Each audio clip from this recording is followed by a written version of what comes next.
On tonight's summary of the Israel-Hamas War, day 294, the IDF retrieves the bodies of 5 Israeli hostages from the Gaza Strip, stating they were all killed on October 7th. 115 hostages remain. Hamas rejects the new Israeli demands during hostage negotiations, high-profile summit planned for next week after being postponed. Continuous fighting in southern Gaza. The IDF's activity in Han Yunis expands, while fighting still rages in the Tel Sultan region of Rafah. Israeli Prime Minister Netanyahu addresses Congress and meets with U.S. President Biden, Vice President Harris, and former President Trump. Netanyahu vowed to continue the war until Hamas's destruction and the return of all hostages. The Washington Post and Wall Street Journal report about secret tri-party talks between Israel, the United States, and Arab countries discussing day-after plans for Gaza.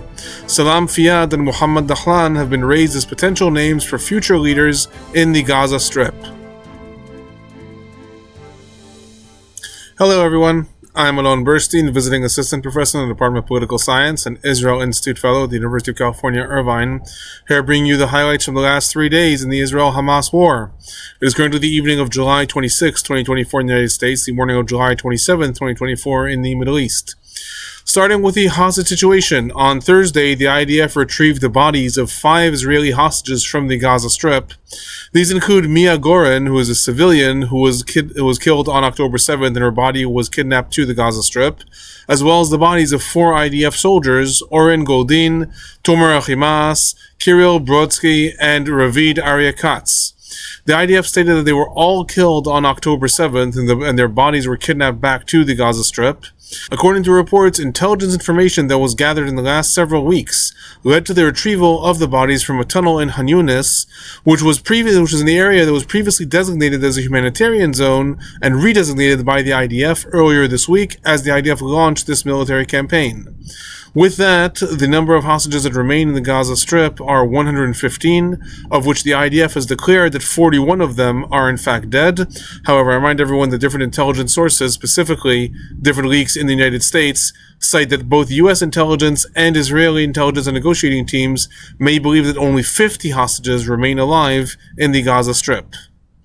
Meanwhile, despite statements that were made by the White House that the sides are coming close to a deal, throughout the last several days there have been primarily pessimistic reports. On Wednesday, Israel announced that the high-profile delegation, headed by the head of the Mossad, Dedi Barnea, which was supposed to travel to Qatar on Thursday to resume negotiations, would be postponed. According to reports, this was postponed due to Netanyahu's meetings with U.S. President Biden on that same day, and the desire of the Israeli teams to wait till after that meeting before they formulate their position in the negotiations. According to some reports, Netanyahu was seeking a written assurance from President Biden that Israel would be permitted to resume the fighting after the first phase of the deal. However, there were no reports after their meeting if this was in fact raised in the meeting, if any such assurance was given, or even discussed. The postponement of the delegation was also heavily criticized by the different negotiating parties. After this, on Thursday, Israel's Channel 13 reported that in ongoing negotiations that are still happening on a back channel, Israel raised the demand of receiving a list of all the live hostages prior to the deal being initiated, rather than during the deal as was initially conceived in the deal that was proposed. Sources added that Israel gave a list of 30 live hostages that are defined in the humanitarian category that are due to be released in the first phase of the deal, and Israel is demanding of Hamas to receive a list of all the hostages that are alive before anything proceeds further. On Friday, Reuters reported that Hamas has officially rejected the new term that Israel added already 2 weeks ago. This was a provision that Israel added in the negotiations, stating that the IDF would maintain its presence in the Netzarim corridor and Palestinians traveling north would have to go through IDF checkpoints. This was one of the quote-unquote red lines that Netanyahu added as negotiations started up several weeks ago, and according to all reports, this was not in the initial deal that was proposed. Only after Hamas had shown somewhat more flexibility in the way the deal was drafted, Netanyahu added this condition that, according to Reuters, Hamas has now rejected. In addition, Reuters also quoted the Egyptian sources stating that Egypt, as well as Hamas, are rejecting Israel's additional demand to maintain an IDF presence along the Philadelphia line, that is the border between Gaza and Egypt. This demand was also added by Israel after the initial proposal was given, and it's important to note that when the initial proposal was given, the IDF had not taken over that border between Gaza and Egypt yet. Therefore, this was not part of the initial deal. However, now as negotiations have gone on, Israel has meanwhile taken over that border and added a provision saying Israel demands to maintain its presence along the Philadelphia line. Right now, things are at somewhat of a stalemate. The Israeli Ynet quoted sources within the Israeli negotiating teams as stating that Israeli Prime Minister Netanyahu is attempting to create more hurdles in the negotiations in hopes that Hamas will crack and give more leeway towards Israel's demand. However, that it has also been a month since Hamas changed its positions in a way that would allow negotiations to continue, and Israel has primarily been adding new terms since then instead of negotiating and trying to advance. I will add, however, that hours before recording this, it was reported that a new high-profile meeting that will be with the heads of all the intelligence agencies involved, that is the head of the Mossad, Dedi Barnea, CIA Director William Barnes, the head of the Egyptian intelligence Abbas Kamel, and the Qatari Prime Minister Mohammed Athani, will take place at the beginning of next week in Rome. At this point, however, it's unconfirmed. When I initially was doing the summary, I said things are at a stalemate. Now that report came in that this other meeting is going to happen some point next week. Remains to be seen if that's actually scheduled and how things progress. Moving on to the Gaza Strip, there were rockets that were fired from the Gaza Strip on July 26, targeting the southern city of Ashkelon. One of these rockets was intercepted while two hit open fields, causing major fires to break out in the area. Regarding the fighting in the Gaza Strip, the northern parts of the Gaza Strip on July 26, the IDF carried out a significant operation in the Beit Hanun area, as well as locating, detonating, and destroying an over kilometer-long attack tunnel in the Beit Lahia area. This is all in the northern parts of the Gaza Strip, in and around Gaza City. The military reported that within that tunnel were electrical grids and equipment allowing for prolonged stays and hideouts. This is footage that the IDF released of the destruction and detonation of that tunnel.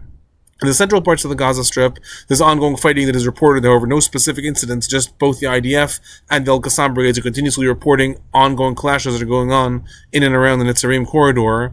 The bulk of the fighting remains in the southern parts of the Gaza Strip. In Han Yunis, there's continuous intensive fighting being reported.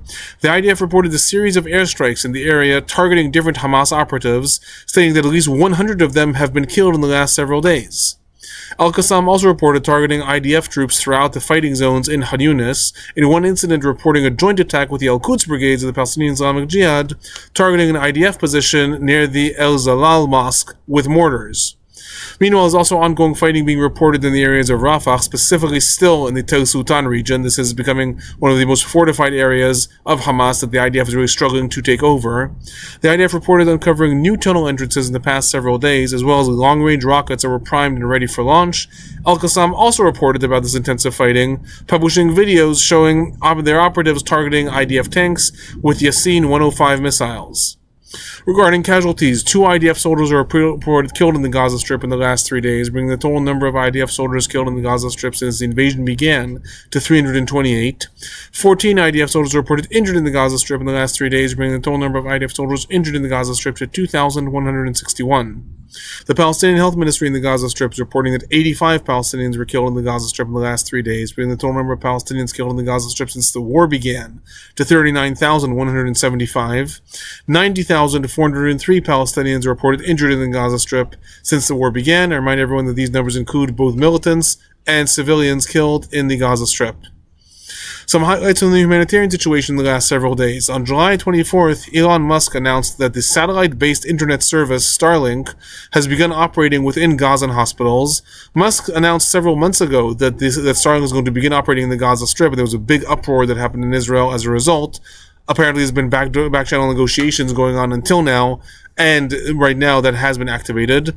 In his tweet, Musk stated that this was done with the support of the United Arab Emirates and with the support of Israel. It's also important to note that Prime Minister Netanyahu met with Elon Musk during his trip right now in the United States. In addition, it was reported on July 26 that after the many backs and forths, on this coming Monday next week, a contingent of critically sick and injured Gazan children are going to be permitted to enter Israel and make their way to Israel's international airport in order to rendezvous with a plane from the United Arab Emirates and be evacuated to the UAE for medical treatment. This comes after many political debates in which Israeli Defense Minister Yoav Gallant attempted to authorize the establishment of a field hospital within Israel for these Gazan children. However, he was blocked by Prime Minister Netanyahu and his right-wing government, eventually resulting in this deal of evacuation to a third-party country. Some reports from the West Bank in the last 3 days. On July 24th, an Israeli settler attack took place in the village of Hawara, this is in the central parts of the West Bank. Responding to a Palestinian stone-throwing attack at nearby cars, settlers raided the village and torched the vehicle and other structures before the military dispersed them. No arrests were reported. In addition, other clashes also occurred on July 24th in the areas of Kalandia between the IDF and Palestinians. One Palestinian was reportedly killed and 6 others were injured from IDF fire. The military stated that the group of Palestinians was engaged in throne stowing against IDF troops who were operating in the areas of Kalandia. On July 25th, a Palestinian attack took place near the Nebi Alias village. A shooting was done from a car driving past IDF troops who were securing the area, injuring 3 of them. The car escaped with the shooter, and the IDF reportedly is carrying out intensive hunting operations for the attackers in and around the areas of Kalkilia. In addition, an unusual report that came in July 26, when security forces from the Palestinian Authority attempted to arrest Muhammad Jaber, known as Abu Shuja, the commander of the Palestinian Islamic Jihad brigades within the Tulkarem area. According to reports, he is a known challenger of the Palestinian Authority, and he was reportedly injured in a detonation of a homemade explosive device and was taken to hospital, where PA forces attempted to arrest him in the hospital. This led to major uproar throughout the West Bank, with armed militants carrying out attacks against PA security forces in Jenin and in other areas throughout the West Bank. The Palestinian Authority security forces eventually withdrew from the hospital without carrying out the arrest of that leader of the Palestinian Islamic Jihad. Moving on to the northern parts of Israel and southern parts of Lebanon, there were continuous rockets and missiles that were fired from Lebanon targeting the northern parts of Israel in the last 3 days. Rockets targeted the areas of Misgav Am. There were anti-tank missiles fired towards the areas of Avivim and a direct hit in a house in the area. Rockets also targeted the areas of Dafna, Dan, Shar Yeshuv, Mount Hermon, and Menorah, causing extensive fires to break out, and drones were also reportedly intercepted in and around Nahariya. The IDF also continuously carried out airstrikes in Lebanon, again targeting Hezbollah structures and infrastructure over the last several days. Airstrikes were reported, among others, in the areas of Ita Sha'ab. Rocket launchers were also attacked in Hula village. There were extensive attacks that were reported in the areas of El Adaisa, and other airstrikes also reported in the areas of Misik Jabel, Sihin, and El Khayam, and Tir Herfa. Al Mian also reported there was repeated artillery attacks in the areas of Shaba and other areas in southern Lebanon. Some specific noteworthy events from the last several days. On July 24th, Hezbollah published a video stating that it shows aerial shots that were taken by a drone that managed to penetrate Israeli airspace. The shots include extensive imagery of the Ramat David Air Force Base of the IDF in northern Israel, including detailed images of planes, helicopters, weapon storages, as well as the living quarters of officers. This is all detailed in the Hezbollah video. Responding, the IDF did not deny the accuracy of Hezbollah's statements, instead putting out a statement that the drone appears to have been an espionage drone and not an attack drone, adding that the Israeli Air Force is doing everything possible to intercept every one of these drones, and that the base's activity was not affected by the drone's activity. Other noteworthy incidents in the last 3 days. On July 25th, the Saudi Al-Hadath reported of a major IDF attack that took place in the Rava Thalathin area in southern Lebanon, killing 1 person and injuring 3 others. In addition, on July 26, the IDF carried out a substantial airstrike in the Marhaba region, targeting Hezbollah headquarters. Hezbollah announced at least 2 of its operatives, Fadel Samir Nuruddin and Abbas Hussein Hamoud, were killed in this attack. The IDF reported that it was targeting Hezbollah headquarters after they identified several prominent Hezbollah figures within that structure. Some political news from the last several days, and most of this focuses on the visit of Israeli Prime Minister Netanyahu to the United States. He has been visiting the U.S. for the past 4 days, addressing a joint session of Congress and holding a series of meetings. I will say here, if you're looking for a more in-depth analysis of his speech at Congress, I suggest you check out my upload from yesterday, in which I discuss in a news interview specifically the highlights and analysis of his speech. On a practical front, regarding what Netanyahu said about the war, it's important to emphasize several things. Among others, he linked the aspiration for bringing the hostages home to destroying Hamas's governing and military capabilities, placing both the destruction of Hamas and bringing the hostages home as the end goals of the war, and repeatedly stating that Israel will not stop until both of those things are achieved, and that is what will constitute the famous total victory. With regards to the future of the Gaza Strip, contrary to public statements that are made by many key members of Netanyahu's cabinet in Israel, Netanyahu stated that Israel does not want, nor is Israel planning, to re-establish settlements in the Gaza Strip. He stated that Israel will have to maintain security control over the Gaza Strip, while civilian administration will be given to Palestinians quote, who do not seek the destruction of Israel, and he repeatedly invoked the images of denazification of Germany after World War II as the model of what he termed the de-radicalization and demilitarization that has to take place within the Gaza Strip. He also added that other more moderate Middle East countries will be involved in this process of administering the Gaza Strip while the IDF maintains overarching control. After his address to Congress, Netanyahu met with U.S. President Joe Biden and Vice President Kamala Harris on Thursday, as well as with former President Donald Trump on Friday. The meeting with Biden was reportedly positive and in good spirits. However, the bulk of the headlines came out of Netanyahu's meeting with Vice President Harris. After the meeting, Harris made a statement in which she repeated her comments that Israel has the right to defend itself, but also added that the U.S. cannot ignore the tragedies and suffering in the Gaza Strip.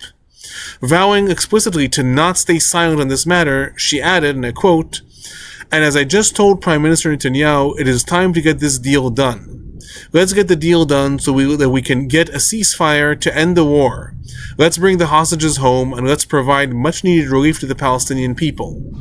Her statements later came under extreme criticism in Israel, with senior political officials, which usually refers to the Prime Minister's office, being quoted throughout the day as stating that while the meeting with Biden was positive, the meeting with Harris was not, adding that the senior political official hopes that her statements will not damage the hostage negotiations and will not show Hamas that there is a divide between Israel and the United States. In other political news, on Friday, the United Kingdom announced that it has withdrawn its reservation from the request of the International Criminal Court, the ICC's prosecutor, to issue arrest warrants for Israeli Prime Minister Netanyahu and Israeli Defense Minister Yoav Gallant. As a reminder, the request came back in May alongside a request for warrants against the leaders of Hamas, Ismail Haniyeh, Yahya Sinwar, and Mohammed Def. Back then, the conservative government in the United Kingdom expressed a lot of reservations about the request to issue arrest warrants for Netanyahu and Gallant.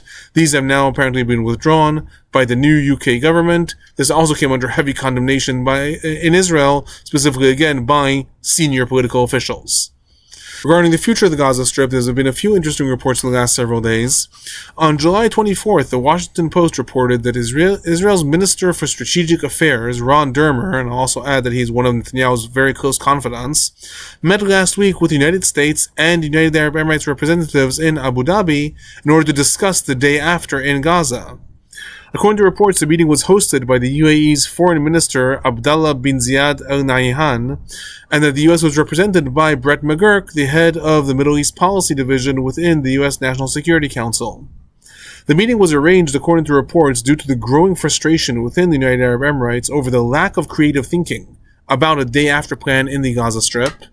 Among others, the UAE apparently proposed establishing a rehabilitated Palestinian Authority administration in the Gaza Strip that will be headed by the former Palestinian Prime Minister Salam Fayyad. The report added that Israel does not oppose Fayyad's appointment. Israel, back when Fayyad was Prime Minister, had relatively good relationship with him. However, the report also emphasized that Fayyad himself has not been approached about this plan. In turn, on July 25th, the Wall Street Journal reported that the U.S., Israel, and other Arab states have been developing a plan to reinstate Mohammed Dahlan, who is a Fatah leader living in exile and formerly the head of security in the Gaza Strip, in order to govern the Gaza Strip in the quote-unquote day after the war. The report suggests that Dahlan will lead a task force of some 2,500 Palestinians who will be vetted by the U.S., Israel, and Egypt in order to maintain security of local civil administration within the Gaza Strip. It's important to note that while Dahlan is unaffiliated with Hamas or with the Palestinian Authority, he maintains very strong ties with both and is still a very, very big strongman within the Gaza Strip. He's also a bitter rival of Palestinian Authority Chairman Mahmoud Abbas over Fatah leadership, which is one of the reasons that he's actually in exile. And while in theory that could weaken his position, I will also add in a moment of analysis, this may also strengthen his position because it may be an incentive for the Israeli government, who sees the Palestinian Authority as a big threat, to try to bring him into the Gaza Strip as a counterbalance to the Palestinian Authority, and specifically to try to drive a continuous wedge between the West Bank and the Gaza Strip. In other words, Mohammed Dahlan may be reinstated as the quote-unquote governor of the Gaza Strip, specifically due to his rivalry with the Palestinian leadership in the West Bank. Again, that's speculation on my part at this point. However, it does fit with the current Israeli narrative of not strengthening the Palestinian Authority, not reuniting the West Bank and the Gaza Strip. Alon himself has stated throughout the war that he will not serve as a leader of an Israeli plan to rule the Gaza Strip, and will only act in accordance with a broad national Palestinian agreement and within a framework for establishing an independent Palestinian state. At this point, it's important to note that all of these leaks regarding the future of the Gaza Strip are purely speculation, and there's still a long way before any such a deal could possibly be achieved. It's also important to note that Hamas is not a party to the way these deals are being devised. They're being devised specifically by excluding Hamas, so these deals somehow take into consideration that Hamas is either destroyed, not in the position to make demands, or somehow is going to agree to these deals, and there's no game plan for how that's actually going to develop. What is important to take away, though, is these mounting leaks do indicate that there are likely ongoing negotiations. Even though there's no actual deal, there are ongoing negotiations between Israel, the US, and different Arab countries regarding what is going to be the future of the Gaza Strip. If you find these reports informative, please do remember to hit that like button, subscribe, turn on notifications if you want to know when reports are going to come out. Please do send them on to anyone you think would be interested or any listservs you're a part of. If you have any questions or comments, feel free to leave them in the comment section below. Those are my highlights from the last 3 days. Thanks for watching.